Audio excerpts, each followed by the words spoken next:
Elsku Ísland. Stundum veltir maður í fyrir sér hvað þú sért að pæla. Allt þetta veður, allar þessar jarðhræringar, allt þetta sem ekki á teini. En þá þarf maður að velta því fyrir sér hvað þú hefur gefið okkur. Kennt okkur að umgangast hafið og nýta okkur það. Kennt okkur að skapa lífsgæði úr orkunni sem býr innra með þér.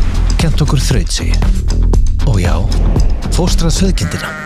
Við í Framsókn elskum þig þótt þú sért stundum hrekkjótt. Við höfum í 108 ár tekið virkan þátt í að skapa hér samfélag sem telst á alla mælikvarða eitt það besta í heimi. En við erum ekki hætt.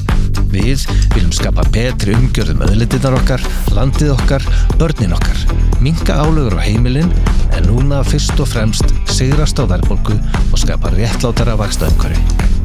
Allt þetta kallar á öflugan samvinnuflokk á miðjunni. Minni öfgar, meiri Framsókn. XB